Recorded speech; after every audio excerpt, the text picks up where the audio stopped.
Breaking news అందరికీ. త్రిష గారి పైన డబుల్ మీనింగ్ మాటలతో రెచ్చిపోయి మాట్లాడిన ఉదయనిధి స్టాలిన్. ప్రజెంట్ ఆయన మాట్లాడేటువంటి ఆ వీడియో సోషల్ మీడియాలో విపరీతంగా వైరల్ అవుతుంది. మీడియా ఛానల్లో ఎక్కడ చూసినా కూడా, మరీ ముఖ్యంగా తమిళనాడు రాష్ట్ర వ్యాప్తంగా కూడా ఉదయనిధి స్టాలిన్ చేసినటువంటి ఆ మాటలకి తీవ్రంగా అసంతృప్తి వ్యక్తం చేస్తూ ఉన్నారు. తనపైన కేసులు కూడా నమోదు చేస్తూ ఉన్నారు. సో అంత ఘోరమైనటువంటి మాటలు ఆయన ఏమన్నాడు అంటే మనందరికీ తెలిసిందే. త్రిష గారు కావచ్చు, విజయ్ గారు కావచ్చు, గతం నుంచి కూడా అంటే వాళ్ళిద్దరి మధ్య మంచి బాండింగ్ ఉంది అనే విషయం పట్ల అందరికీ ఉన్నటువంటి అవగాహనే. అంటే ఎంత ఉన్నప్పటికీ కూడా మరి ఇంత ఘోరంగా డబుల్ మీనింగ్ పదాలు, మరి ఇంత గలీజ్గా మాట్లాడతారా అని చెప్పేసి అక్కడి ప్రజలే కాకుండా మన తెలుగు ప్రజలు కూడా చాలా మంది కూడా ఉదయనిధి స్టాలిన్ పైన మండిపడుతూ ఉన్నారు. ఆయన ఎప్పుడు మాట్లాడినా కూడా ఒక వర్గాన్ని కించపరుస్తూ మాట్లాడడం అనేది ఆయనకి అలవాటుగా మారిపోయింది. ఒక మంచి పొజిషన్లో ఉన్నటువంటి వ్యక్తి ఇలాంటి మాటలు మాట్లాడతారా? జనాలకి ఏం మెసేజ్ ఇస్తున్నారు? మీరు మాట్లాడేటువంటి మాటలు ఏంటి? ఏ స్టేజ్కి వెళ్ళారు? ఏం మాట్లాడుతున్నారు అని చెప్పేసి చాలామంది కూడా ఫైర్ అవుతూ ఉన్నారు. అయితే కర్ణాటక, తమిళనాడు రెండు రాష్ట్రాలకు కూడా నీళ్ళ విషయంలో, కావేరీ నది జలాల విషయంలో ఒక వివాదం జరుగుతుంది. సో మరి ఆ ఒక్క మీటింగ్ అంటే తంజావూరులో జరిగినటువంటి ఒక మీటింగ్కి ఉదయనిధి స్టాలిన్ గారు వెళ్ళారనమాట.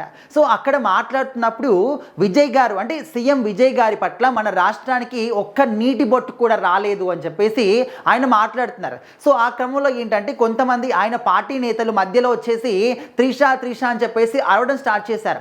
అప్పుడు ఉదయనిధి స్టాలిన్ గారు ఏమన్నారు అంటే, నీళ్ళు అక్కడ వస్తాయి నీళ్ళు, కానీ ఇక్కడ రావు, తీసుకురాడు అని చెప్పేసి ఇంత ఘోరంగా దుర్భాషలాడడం జరిగింది.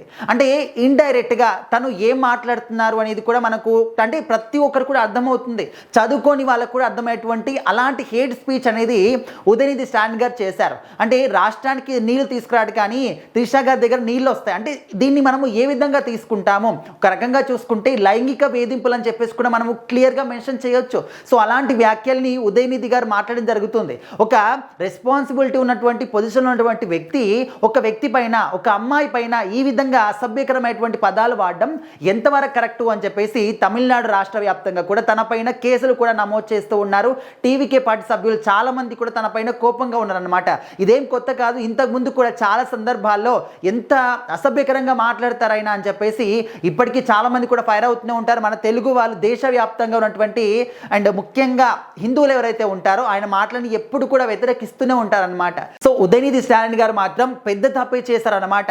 ఓకే, అక్కడ ప్రభుత్వం విషయంలో కానీ, సీఎం విషయంలో కానీ, వాళ్ళు చేసేటటువంటి పనుల విషయంలో, నీళ్ళ విషయంలో కూడా నీకు మాట్లాడేటటువంటి రైట్ మాత్రం కంప్లీట్గా ఉంది. కానీ ఒక అమ్మాయి పట్ల, ఆడవాళ్ళ పట్ల ఇంత అసభ్యకరమైనటువంటి పదాన్ని ఏ విధంగా వాడావు నువ్వు? సో మరి మీ ఇంట్లో కూడా ఆడవాళ్ళు ఉండే ఉంటారు కదా, మీకు ఒక్కసారి వాళ్ళు గుర్తుకు రాలేదా ఈ మాట మాట్లాడుతున్నప్పుడు? మాట్లాడిన తర్వాత అయినా అని చెప్పేసి కూడా చాలా మంది కూడా ఇప్పుడు తన మీద పీకల్లోతు కోపం పైన ఉన్నారు. బయట ఇక్కడ కనిపించినా కూడా కొట్టేటటువంటి పరిస్థితులు కూడా తమిళనాడులో కనిపిస్తూ ఉన్నాయి. మరి ఉదయనిధి గారు చేసినటువంటి ఈ వ్యాఖ్యలకి మీరేమనుకుంటున్నారు కూడా? మీ అభిప్రాయాన్ని ఖచ్చితంగా తెలియజేయండి.